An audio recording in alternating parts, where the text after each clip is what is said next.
dans l'Église. Que chacun de vous mette au service des autres le don qu'il a reçu. 1 Pierre 4, 10. À l'issue d'une réunion, un jeune homme de 18 ans me demanda un entretien. Il était en larmes et apparemment sous une réelle conviction de péché. Il m'ouvrit son cœur et son aveu me laissa un instant interdit. « Ah, me dit-il dans un sanglot, j'ai échoué au bac et mon avenir est compromis. J'aspirais à devenir président de la République et tout est remis en question. Pourtant, j'ai prié. Bien que la chose fût un peu grosse, je me gardai de sourire et d'ironiser. Je le pris au sérieux et l'encourageai à laisser son avenir au Seigneur et à accepter d'avance le rôle et la tâche qu'il lui confierait plus tard. Dans ses mains, tu ne t'égareras pas, lui dis-je. Après tout, ce jeune frère avait raison, 1000 fois raison de penser sérieusement à son avenir. Désirer servir son pays et y jouer un rôle prépondérant n'est nullement répréhensible pourvu que l'orgueil ne s'en mêle pas. Or, que d'adolescents ou de jeunes, insouciants ou polarisés sur le présent, paraissent ignorer que le lendemain commence leur vie active. L'emploi qu'ils occuperont plus tard, la formation qu'ils devront suivre pour le décrocher ne les tourmente guère. Aussi arrive-t-il sans compétences et sans diplôme à l'âge adulte,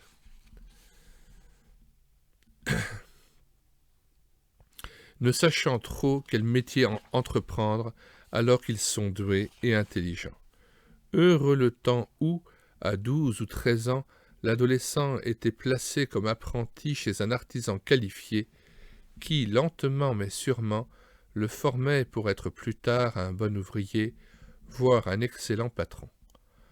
Penser à son avenir, entrevoir le travail qu'on souhaite accomplir et se former dans ce but, voilà qui est élémentaire sagesse. Après tout, chacun devrait trouver sa place dans la société, puisqu'il y a une infinie variété de tâches possibles qui se présentent à ceux qui entrent dans la vie professionnelle. Les uns et les autres peuvent choisir un emploi qui corresponde à leur goût et à leurs compétences, ce qui n'est pas toujours vrai en période de chômage, car il faut se contenter de ce qui se présente. Il n'y a pas de sot métier, la preuve, c'est qu'il suffit d'une grève dans un certain secteur pour que le pays tout entier en pâtisse et soit paralysé. S'il n'y avait que des poètes ou des artistes peintres dans notre monde, nous ne mangerions certainement pas de pain. Mais, Dieu soit béni, il y a des agriculteurs qui sèment le blé, des minotiers qui le réduisent en farine, et des boulangers qui fabriquent du pain. Bouchers, menuisiers, maçons, tapissiers, libraires et professeurs, que sais-je encore? Tous sont utiles et méritent estime et reconnaissance. La vie dans ce monde est possible parce que chacun y joue son rôle et remplit fidèlement sa mission. Ah, si dans l'Église locale comme dans la société, tous les membres se mettaient au travail avec zèle pour remplir la mission que Dieu leur a confiée. Hélas, que de chrétiens inemployés alors que la tâche abonde. Dans le champ du Seigneur, pas de chômage, du travail pour tous, mais sous prétexte qu'ils n'ont pas le don de la parole, la plupart des enfants de Dieu enfouissent leur talent avec bonne conscience, persuadés qu'il n'y a pas de tâche valable pour eux. Résultat, beaucoup de ministères ne sont pas remplis dans l'Église. Alors qu'on ne s'étonne pas de voir tant de communautés vivoter, ses membres devenus des consommateurs paresseux et impénitents. Serions-nous de ces parasites qui critiquent sans cesse, perpétuellement mécontents parce qu'ils se tournent les pouces? L'avertissement de Jésus qui accompagne la parabole des talents enfouis n'est pas une menace gratuite. Prenons-la au sérieux, le serviteur inutile, jetez-le dans les ténèbres du dehors, où il y aura des pleurs et des grincements de dents. Matthieu 25, 30. Revenons à la parole de Pierre citée en exergue. Puisque chacun a reçu un don, mettez-le au service des autres. 4, verset 10. Il vaut la peine de la méditer et d'en peser chaque terme. Chacun a reçu un don. Donc, Dieu nous a tous qualifiés pour accomplir une tâche précise dans la communauté. Nul n'est autorisé à se croiser les bras sous prétexte qu'il n'est pas compétent pour agir. La bonne marche de l'Église exige que chacun de ses membres, même les plus humbles, se mette au travail pour l'édification du corps de Christ. Personne ne peut et ne doit dire « Oh, moi, je ne suis pas doué ». Il est coupable de se dénigrer, de s'estimer négligé, de se montrer jaloux des riches dons que possèdent les autres. Ces prétextes seraient-ils les vôtres? Que de ministères vacants, que de dons enfouis, que de tristesse dans le cœur du Maître. C'est pourquoi je dois me persuader que je suis, moi, qualifié par le Seigneur pour le servir auprès de mes frères dans l'assemblée. J'ai une mission précise à remplir. Personne ne fera mieux que moi l'œuvre que Dieu me demande d'accomplir. À chacun la manifestation de l'Esprit est donnée pour l'utilité commune. Un seul et même Esprit opère toutes ces choses, les distribuant à chacun en particulier comme il veut. 1 Corinthiens 12, 7 et 11. Deuxièmement, un don, puisque chacun a reçu un don. L'apôtre parle de don au singulier, un don. Or, il est possible d'en posséder plusieurs. Paul n'en manquait pas. Mais il en est un qui doit primer les autres et qu'il convient de développer en priorité afin de répondre à la vocation qui a été adressée à chacun de ses enfants. Il va de soi que tout chrétien devrait connaître le don qu'il a reçu s'il veut le mettre au service des autres. Hélas encore, si nous interrogions les membres d'une Église réputée vivante, nous serions navrés d'apprendre que la plupart d'entre eux ignorent totalement le don et le ministère que le Maître leur a confié, ces chrétiens ne s'étant jamais souciés de les découvrir. C'est pourquoi les responsables de l'Église, pasteurs et anciens, feront bien d'encourager les nouveaux convertis à rechercher leurs dons, afin de s'adonner, le moment venu, à un ministère précis au sein de la communauté. Sans hâte, dans la prière et en concertation avec les responsables, ils s'offriront à Dieu pour le servir. Ainsi motivés dès le début de leur vie chrétienne, ils seront à l'affût des tâches à accomplir, même les plus humbles. Ils ne manqueront pas de passer aux actes quand l'occasion s'en présentera, obéissant ainsi à la parole de l'Ecclésiaste. Ce que ta main trouve à faire, fais-le. Ecclésiaste 9.10.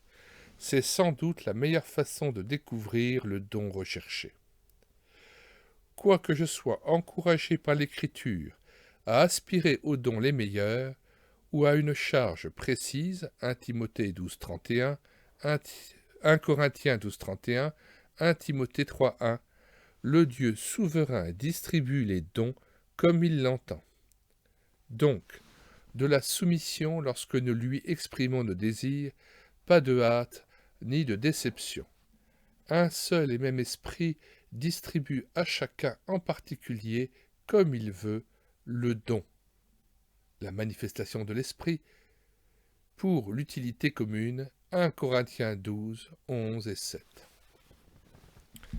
Ceci dit, qu'on se rassure, Dieu n'exigera pas que j'accomplisse une œuvre pour laquelle je ne suis pas fait. On ne demande pas à un enfant de 2 ans de porter un sac de 50 kilos, ni à un sourd de diriger une chorale. Dieu est sage qui qualifie les siens en vue des bonnes œuvres qu'il a d'avance spécialement préparées pour eux. Troisièmement, au service des autres. Mettez ce don au service des autres. Dieu ne nous qualifie pas pour faire étalage de nos talents et nous mettre en avant. Si le don reçu me met en valeur si je suis appelé à occuper au sein de la communauté une place prépondérante, je cultiverai la présence de Dieu afin de marcher dans l'humilité, toujours conscient que j'exploite ce don pour être utile à chacun. 1 Corinthiens 12,7. En vue de l'édification du corps de Christ. 1 Corinthiens 14, 5, 12, 26. Jamais pour épater les autres et jouer le rôle détestable de vedette. Nous restons au service de nos frères pour leur joie et leur progrès spirituel.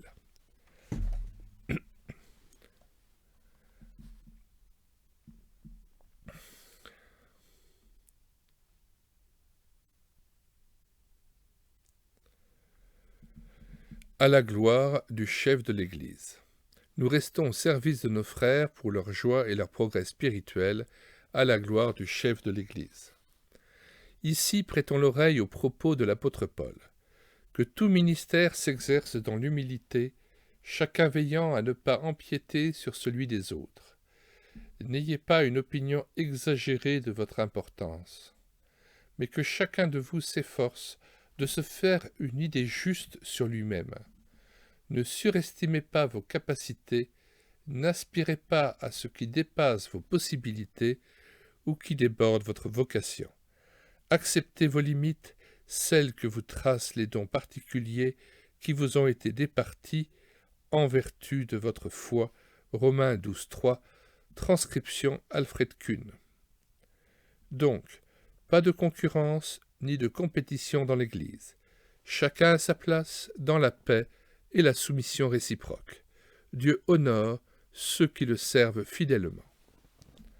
Comme dans la société, le service de Dieu exige un apprentissage, un temps de formation. Aussi est-il sage, au début, de travailler en équipe avec un ou plusieurs frères qualifiés. Ce serait manquer de sagesse et courir le risque d'être encombrant, donc un poids pour les autres, que de se lancer sans connaissance dans une tâche qui exige compétences et qualifications précises. En général, un ouvrier ne change pas de métier au cours de sa vie active. Il accomplit la même tâche jusqu'à la retraite. De même et sans exception, c'est pour la vie que Dieu confie un ministère à chacun de ses enfants.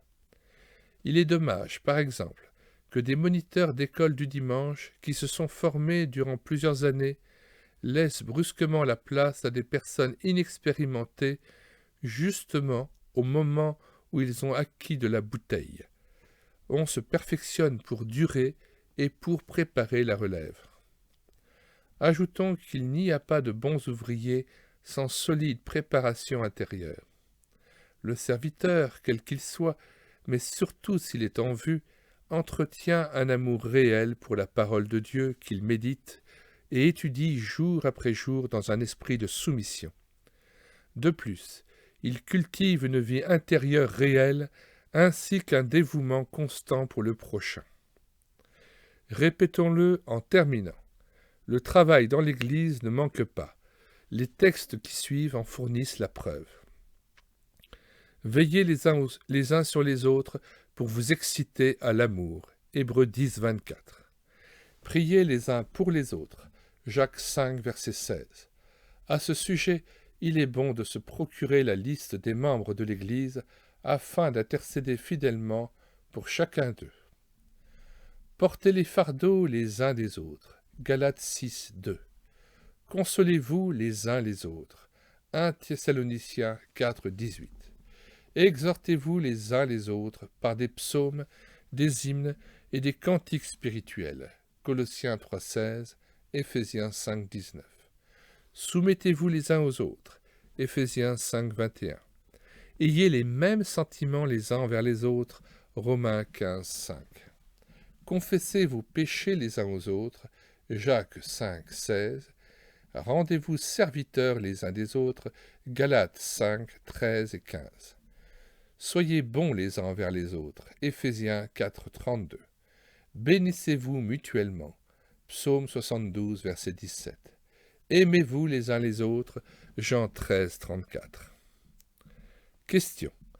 Êtes-vous un ouvrier actif dans l'Église? Quelle tâche y accomplissez-vous? Pourriez-vous dire quel est le don que Dieu vous a confié pour le servir? Sinon, êtes-vous décidé à le découvrir? Si vous avez été inactif jusqu'à ce jour, demandez pardon au Seigneur et offrez vos services aux responsables de la communauté. Êtes-vous résolu à servir le Seigneur auprès des frères, en la foi?